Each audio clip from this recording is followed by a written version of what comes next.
نجريو نيشو نتيريو نغتسو MDGS تقدم لكم هذا البرنامج الرياضي.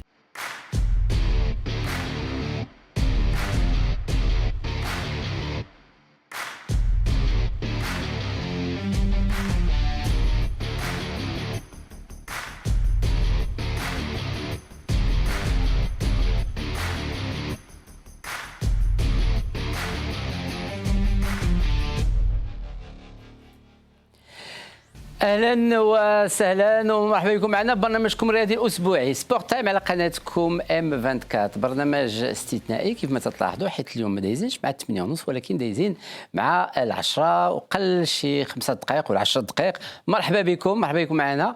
برنامج استثنائي حيت اليوم غادي نتكلموا على لو تيراج او سور اللي راه دار دابا في المسرح محمد الخامس هنا قرب من القناه. داكشي علاش جايين انا والضيف ديالي اللي هو عبد الله تيام اللي هو جورناليست من السنغال واللي هو كذلك رئيس ديال الجمعيه الدوليه الصحفيه الرياضيه la section africaine.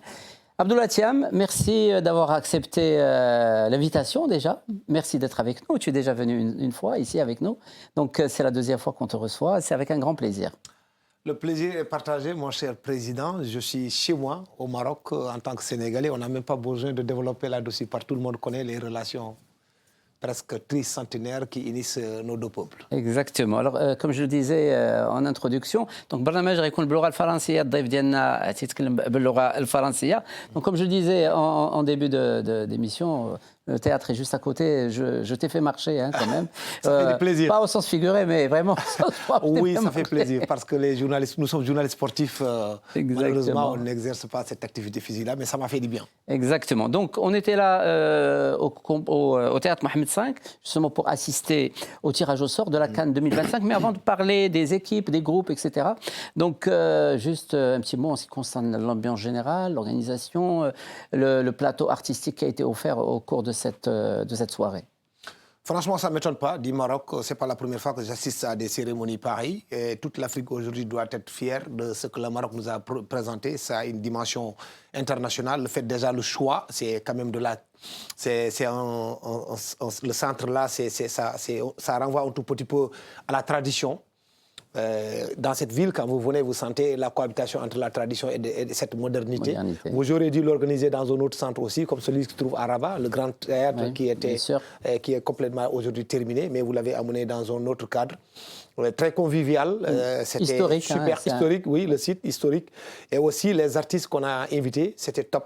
Oui. Franchement, la CAF aussi a fait un excellent casting par rapport au tirage au sort. Il faut valoriser nos anciens champions, comme Adji, qui était là, Moustapha Adji, comme Aliou Cissé, qui était entraîneur de l'équipe nationale du Sénégal, comme Serge Aurier. Comme Ahmed Faras, qui malgré la maladie s'est déplacé. Absolument. Ahmed Faras, donc, le premier ballon d'or marocain.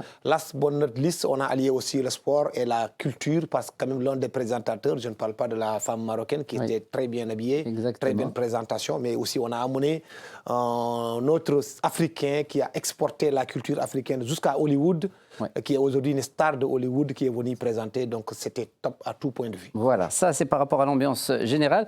Et donc, comme promis, nous allons parler du tirage au sort et des groupes, donc A, B, C, D, E et F. Et nous allons commencer, bien évidemment, par le groupe A, par ordre alphabétique. Donc, je n'ai rien inventé. Le groupe A, comme on va le voir, le groupe A est composé donc de l'équipe du Maroc, de l'équipe du Mali, de l'équipe de la Zambie, et ainsi que de l'équipe des Comores. Alors, un petit mot en ce qui concerne ce groupe, Abdoulaye.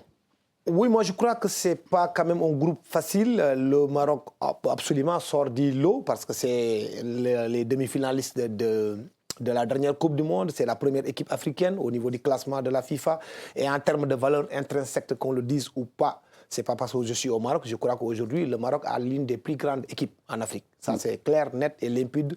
Elle a aussi la chance de jouer ses ailes, où aujourd'hui vous disposez des infrastructures qui n'ont absolument rien à envier à ce qui se passe au niveau de l'Occident. Maintenant, la première remarque qu'il faut faire, c'est que quand même il y a deux champions d'Afrique dans cette poule. Il y a le Maroc, il y a la Zambie qui a été champion d'Afrique en 2012. Il y a aussi le Mali qui a eu à disputer une finale de Coupe d'Afrique en 1972, même si ça... Redoutable équipe. Voilà, redoutable équipe. Donc le petit poussé reste les Comores. Donc il faut faire très très attention. J'ose espérer que, bon, dans tous les cas de figure, je pense que quand même, si on devrait faire des pronostics, le Maroc va sortir d'îlot en terminant premier. C'est tout à fait normal, ça ne serait pas volé. Maintenant, la bataille restera entre forcément la Zambie et le Mali. Oui, donc attention, comme le dit, il n'y a plus de petites équipes. Absolument. Donc tout le monde peut c'est-à-dire bien sûr, créer la surprise. On se souviendra toujours de ce qui s'est passé lors de la CAN en 1994 en Tunisie, qui a été éliminé dès le premier tour par le Mali. Exactement, Koulibaly, on se souviendra toujours de ça. Mais on croise le les doigts, Maroc, quand même, c'est un épouvantail. En tout cas, on ne voudrait pas subir le même sort, mais bon, on croise les doigts. Alors justement, en parlant de toute façon, nous avons la Zambie que nous allons retrouver avant la Coupe d'Afrique pour les éliminatoires de Coupe du Monde, parce qu'on a encore, c'est pas fini. C'est vrai que l'avantage va à l'équipe au Lion de l'Atlas, avec le plus grand nombre de victoires. Mais comme tu le disais si bien, donc il y a quand même deux équipes. Il va falloir faire très attention. Juste une petite question. Comment est perçue l'équipe nationale, c'est-à-dire équipe nationale donc Coupe du Monde, version Coupe du Monde, équipe nationale version Coupe d'Afrique. Comment elle est perçue au Sénégal? Laquelle? Non, l'équipe du Maroc. Oui, mais vous savez très bien qu'aujourd'hui, comme je l'ai dit, je crois que si vous lisez la presse sénégalaise, si vous lisez les analystes qui sont au Sénégal, la plupart d'entre eux voit déjà le Maroc au soir du 18 janvier 2026 en finale. Ça, c'est clair, net et limpide. Et nous voyons aussi ce que le Maroc produit en termes de jeu quand il s'agit des matchs des éliminatoires de la Coupe du Monde. L'organisation aussi, parce qu'il faut quand même le relever, parce qu'aujourd'hui, je crois que Fouzi Lercha a mis la barre très, très, très haut. Vous disposez des joueurs qui jouent dans les très grands championnats. Je ne parle pas tout simplement de Hakimi, on en parle beaucoup, mais quand même, on ne peut pas oublier la star montante aujourd'hui du Real de Madrid, qui est aussi Brahim Diaz, qui fait d'excellents matchs. Mais il n'y a pas que ces deux joueurs-là. Je crois qu'aujourd'hui, quand même, le Maroc dispose d'une équipe de dimension mondiale. Ça ne nous étonne pas qu'il fasse partie du top 20 des meilleures sélections du monde selon le classement de la FIFA. Très très bien. Donc on va rappeler que le groupe A est composé de l'équipe du Maroc, du Mali, des Zambie et des îles Comores. Donc Farek الوطني المغربي غيواجه فريق Mali, فريق Zambie ou فريق Comores.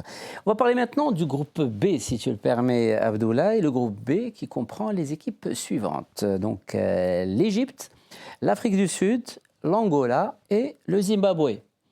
C'est là aussi un groupe quand même assez relevé. Assez relevé, hein, absolument.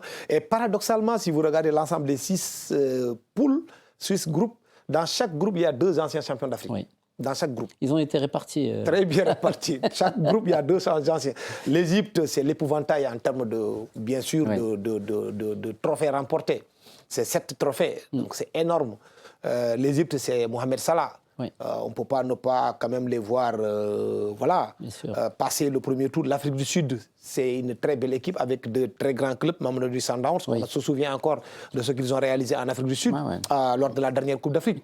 C'est une équipe très joueuse, qui pratique très beau jeu et qui est en train de revenir petit à petit. L'Angola, c'est plutôt le football physique, athlétique, très physique, et le Zimbabwe aussi qui a le même football que l'Afrique du Sud, du tiki-taka avec de petits joueurs, mais il faut faire aussi très attention pour ne pas connaître des surprises. Très difficile à pronostiquer quand même ce groupe B. Qu'est-ce que...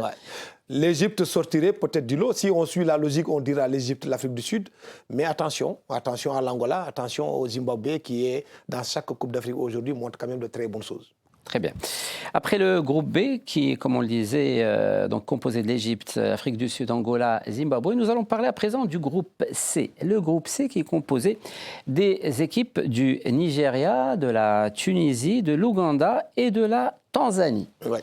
C'est plus chaud, c'est moins chaud, c'est tiède. Comment tu vois la chose? C'est aussi chaud. Comme je le disais tout à l'heure aussi, on a 2 champions d'Afrique, 2 anciens champions d'Afrique, le Nigeria qui l'a remporté à 2 reprises, la Tunisie qui l'a remporté une fois. Donc il y a l'Ouganda et la Tanzanie qui pratiquent le football de l'Afrique australe. C'est un tout petit peu il y a de petites similarités avec l'Afrique du Sud, mais avec un jeu beaucoup plus athlétique, parce que les Ougandais et les Tanzaniens, c'est très athlétique. Et n'oublions pas aussi que c'est la Tanzanie qui a empêché au Mali, qui a empêché à la Guinée de se qualifier à la Coupe d'Afrique. Donc il faut faire très attention. Les favoris de pronostic, oui, Nigeria, Tunisie, Mais il faut faire très attention aux deux outsiders là, qui vont aussi organiser la prochaine après le Maroc. Bien sûr, et qui auront à cœur, bien sûr, de faire leurs preuves et de montrer que, pour être prêt, en tout cas en 2027, c'est vrai que là aussi, c'est un groupe qui est là aussi, on peut faire très attention. Très attention. Et comme on ne le répétera jamais assez, il n'y a pas de petites équipes. On en a fait la lecture de 3 groupes, Abdoulaye. Si tu le permets, nous allons faire une petite halte dans notre rubrique Break Time. Elle est animée par Chema Baka, qui nous présente un peu ce qui s'est passé ce week-end, ici même au Maroc, toujours en football.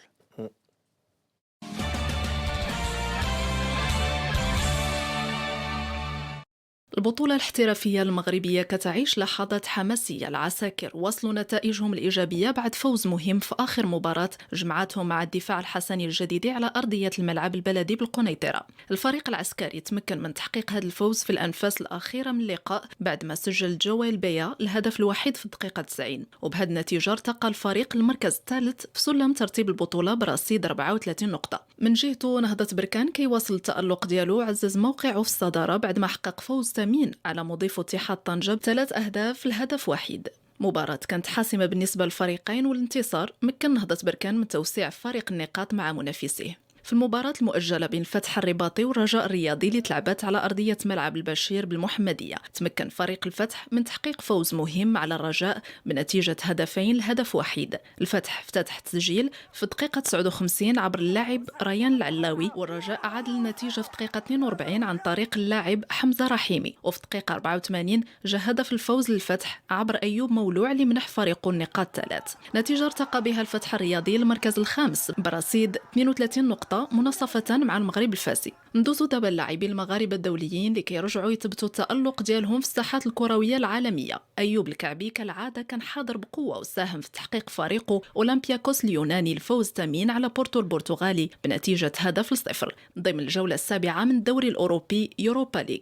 بلال خنوس هو الآخر كيبان بكل نضج كروي في خط الوسط، مهاراته وتمريراته الدقيقة خلاته يكون عنصر أساسي في فرقته ليستر سيتي. الخنوس سجل الهدف الثاني لفريقه في المباراة اللي جمعت ليستر سيتي ضد توتنهام ضمن الجولة 23 من الدوري الإنجليزي الممتاز، هدف مكن ليستر سيتي من الفوز. التألق ديال المغاربة مع أنديتهم كيأكد أن الكرة المغربية ولات علامة عالمية بفضل هذا الجيل الذهبي.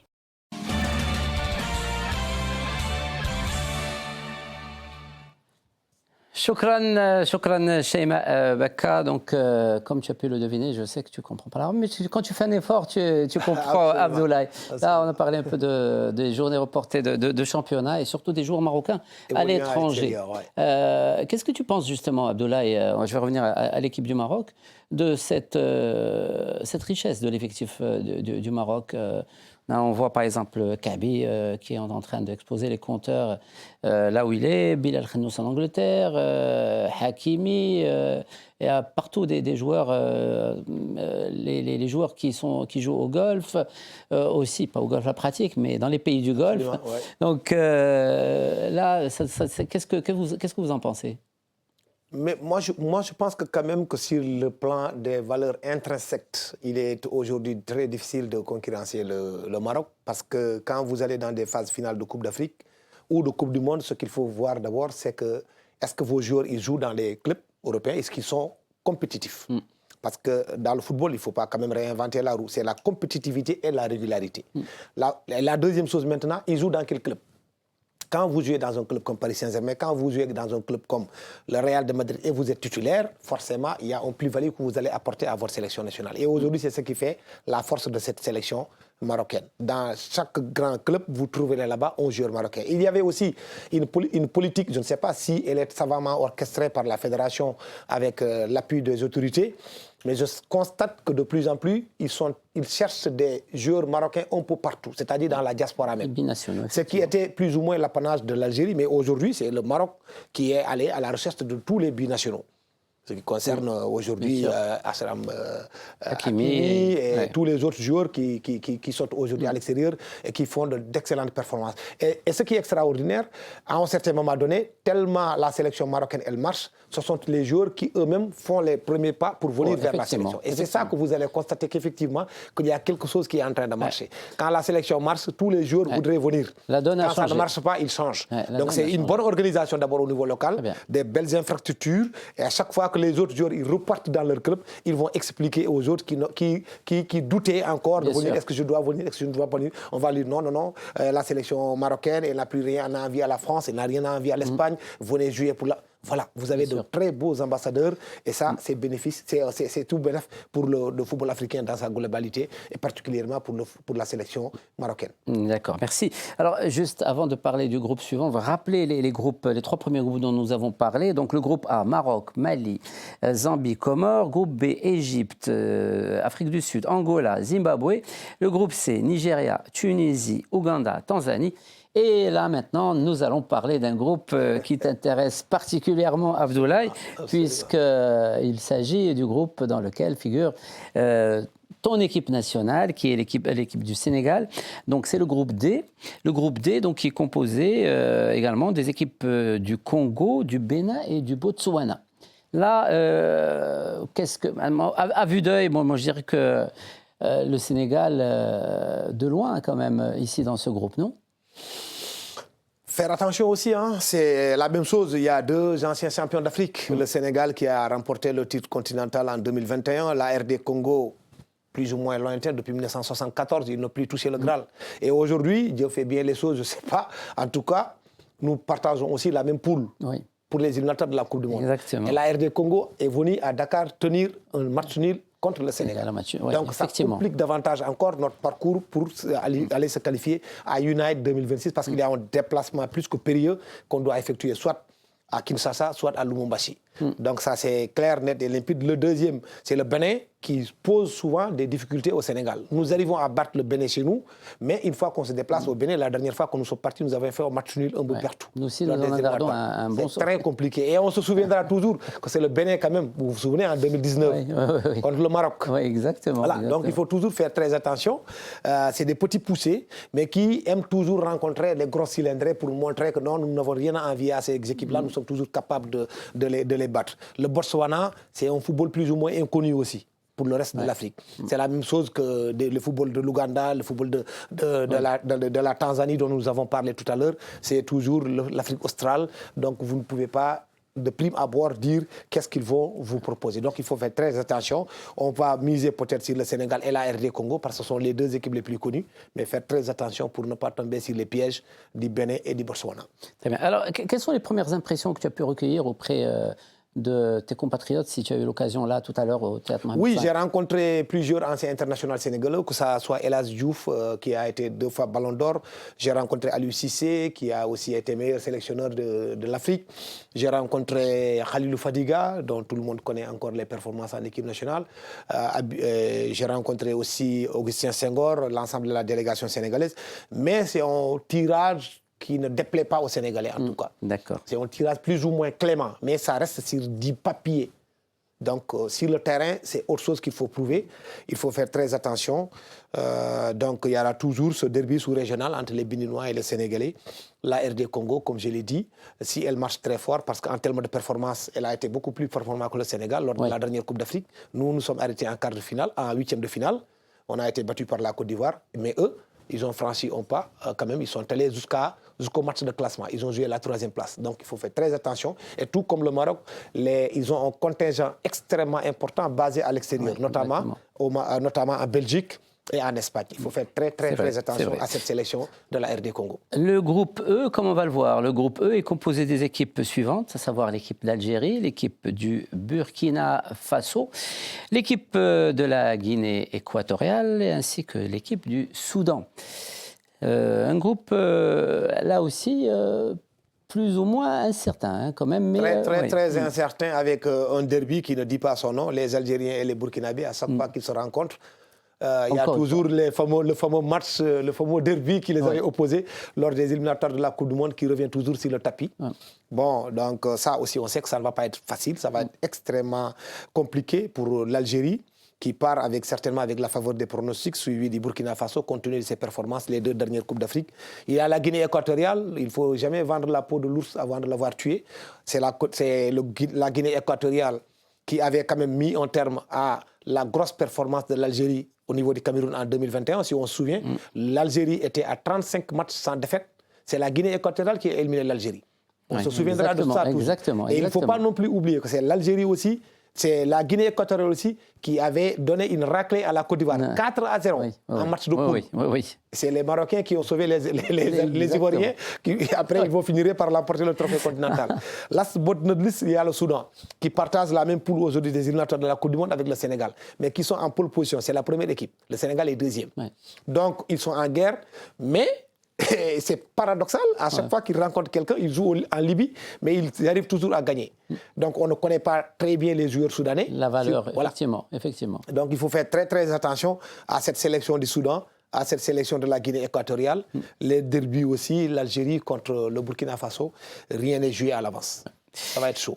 Et c'est là aussi, comme je le disais tout à l'heure, ce groupe-là aussi est composé de 2 anciens champions d'Afrique. L'Algérie a remporté 2 fois le trophée continental en 1990 et en 2019 en Égypte. Et le Soudan, dans un passé très lointain quand même, quand la CAN était composée de 4 équipes. Quelques équipes. Voilà, le Soudan a été... C'est un titre qui compte. Voilà. C'est le titre qui compte. Voilà. Donc il faut faire très attention à cette équipe qui est en train de se relever et dont les joueurs ont toujours envie de gagner pour le peuple qui se trouve dans une guerre quand même qui fait très mal au reste de l'Afrique.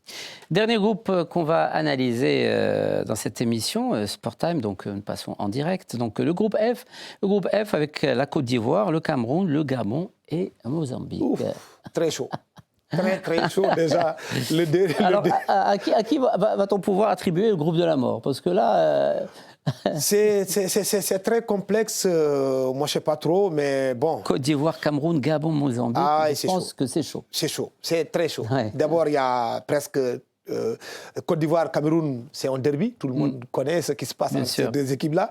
Gabon, Côte d'Ivoire aussi, c'est un autre derby, ce sont des pays frontaliers. Côte d'Ivoire, Gabon, idem, c'est des derbys, donc c'est chaud. C'est vraiment, vraiment très chaud. Et comme l'ensemble des autres groupes précédents aussi, là aussi, il y a 2 anciens champions d'Afrique. La Côte d'Ivoire qui a remporté 3 fois la CAN, en 1992 à Dakar, en 2015 en Guinée équatoriale, et chez eux, tout dernièrement, ils ont touché 3 fois le Graal. Le Cameroun, c'est 5 fois champion d'Afrique. Le Gabon, qui est en train au tout petit peu de pousser pour bousculer l'ordre établi. Et il y a le Mozambique qui participe de temps en temps à des phases finales de Coupe d'Afrique. Donc il va falloir faire très attention pour les 3 premiers, la Côte d'Ivoire, le Cameroun et le Gabon. Et ça va être très compliqué. Très compliqué. C'est vrai qu'on aura droit quand même à une édition CAN 2025 très spectaculaire. Très relevé. Ici au Maroc, bien sûr, on va parler d'infrastructures, on en a parlé en introduction. Donc des terrains flambant neufs, 4 terrains ici à Rabat. C'est aussi, ça va nous rappeler quelque chose de la Coupe du Monde où on avait droit, c'est-à-dire avec tous les terrains, avec les camps de base pour chacune des équipes qui va participer donc à cette édition de la CAN 2025. C'est dire que même que l'édition promet d'être très relevée déjà. Absolument, très relevé sur le plan du jeu et la composition des équipes qui sont là. Quand vous regardez, vous multipliez 2, multiplié par 12, multiplié par 6, ça fait 12. Il y a 12 champions d'Afrique. 12 anciens champions d'Afrique. Voilà. Donc, c'est une CAN qui va être très relevée. Et le vainqueur sera aussi champion des champions. Voilà. Donc, ça va être très compliqué. Et si vous regardez le classement du FIFA aussi, pratiquement dans le top 20 du classement, si vous prenez la CAF, ils sont tous présents. Donc, c'est des grandes équipes composées aussi de très grands joueurs. En termes d'infrastructure, moi, je l'ai dit, je le répète, le fait déjà de mettre 6 stades au niveau de Rabat, ça signifie la puissance de feu, en termes de 4 équipes plutôt au niveau de Rabat, ça signifie la puissance de feu que dispose aujourd'hui le Maroc en termes d'infrastructure. Et il n'y a pas que ça, il ne faut pas oublier aussi que chaque équipe dispose de son propre terrain d'entraînement. C'est extrêmement important. Chaque équipe dispose aussi de son propre hôtel à lui. C'est aussi important. On a eu des CAN où 3 ou 4 équipes étaient logées dans le même centre. Bien sûr. Là, chaque équipe va disposer de son propre terrain d'entraînement, chaque équipe va disposer de son propre hôtel, 5 étoiles. Et en termes de mobilité aussi, c'est important. C'est bon, parce que pour nous, les journalistes, quand je joue à Tanger et après je dois me déplacer à Rabat, je n'ai pas à me dire mais qu'est-ce que je vais faire. Je prends le train et j'y arrive. Donc il n'y a aucun problème. L'accessibilité, ce n'est pas aussi faire de la publicité pour le Maroc avec la RAM. Voilà, et l'autre chose aussi, c'est sur le plan diplomatique. Je crois que votre pays en tout cas, les dirigeants ont une intelligence qui permet aujourd'hui d'avoir d'excellentes relations avec tout le reste presque de l'Afrique au sud du Sahara. Donc, des vols directs pour la plupart des gens. Et aussi, une fois que vous arrivez à Casablanca, pour rallier les autres villes, ça ne pose aucun problème. En tout cas, on va assister à une très belle CAN. La seule chose, moi, que je reproche, c'est peut-être la CAF, la FIFA plutôt, qui a bousculé cette CAN. Et nous a empêché de la jouer au mois de juin et juillet. Parce qu'une Coupe d'Afrique aussi, c'est dans le terrain, mais c'est en dehors du terrain. Exactement. Au mois de décembre et janvier, il fait très froid. Pas tant que ça. Hein. Je sais que là vient de Dakar. Voilà, de Dakar, il fait froid. Mais je pense bien que quand même... Je pense que c'est le mois de décembre. Je pense que c'est l'ambiance qui va Exactement, c'est ça, c'est important. C'est important de jouer quand il y a l'ambiance dans les pelouses, mais en dehors aussi, parce qu'il y a des concerts qui vont être organisés. Les gens ont envie de sortir. Il y a le brassage culturel. Les gens ont envie d'aller dans les ça va se faire. Hein. Je suis sûr qu'il y aura des programmes très, très alléchants dans ce sens pour que, bien sûr, la fête se poursuive aussi bien sur le terrain qu'en dehors du terrain. C'est une belle opportunité de montrer déjà qu'en perspective de 2030, ce qui attend le reste du monde quand ils viendront au Maroc. Exactement. Si tu permets, Abdoulaye, nous allons retrouver Shaima Bakka dans sa rubrique Extra Time, et, parce qu'on est dans les Extra Time, comme toujours dans cette émission, pour les pépites du net.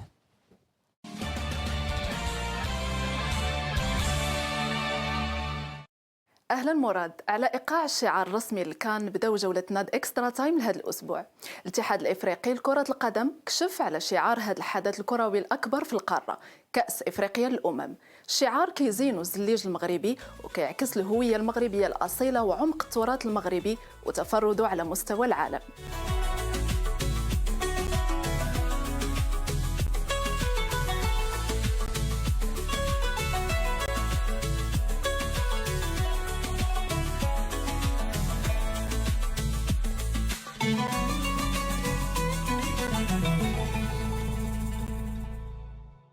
في لقطة كتبين الروح الرياضية في الملاعب، جمهور يونغ بويز خلق لحظة خاصة مع مشجع صغير ديال نادي سيلتيك. التفاعل ديالهم كان جميل ومؤثر بحيث بينوا أن كرة القدم ماشي غير منافسة ولكن حتى رسالة حب واحترام بين الجماهير.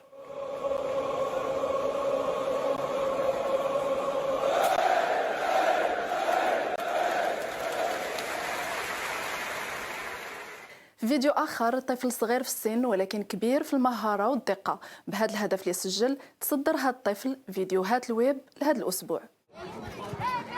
هاي جوناثان بيستا في ولا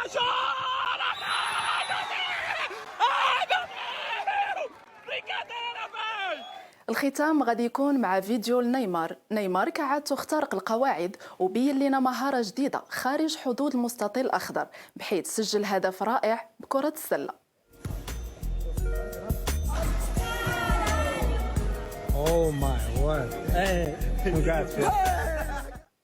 وصلنا لنهاية جولتنا اليوم، نشوفكم في جولة أخرى، تبقوا على خير.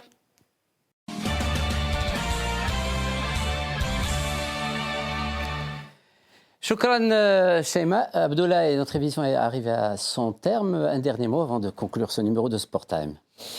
Écoutez, toujours un plaisir d'être là et nous avons hâte que cette compétition-là commence. J'ose espérer que ça sera l'une des plus belles Coupes d'Afrique jamais organisées sur notre continent. Et surtout en perspective de la Coupe du Monde, il va falloir que les Africains aussi démontrent au reste du monde que nous sommes capables d'organiser des phases finales de Coupe du Monde, des Jeux Olympiques, etc., qu'on a l'habitude de donner aux autres pays du reste du monde, notamment en Occident. En tout cas, chapeau pour cette organisation-là et à bientôt pour la Inch'Allah. fête du football africain. Merci Abdoulaye. Eh bien, le bonjour chez toi, ta petite famille. Merci encore une Merci fois. beaucoup. شكرا كذلك لجميع الطاقم اللي صار على إعداد هذا البرنامج لايف. نتلاقاو الاثنين الجاي إن شاء الله.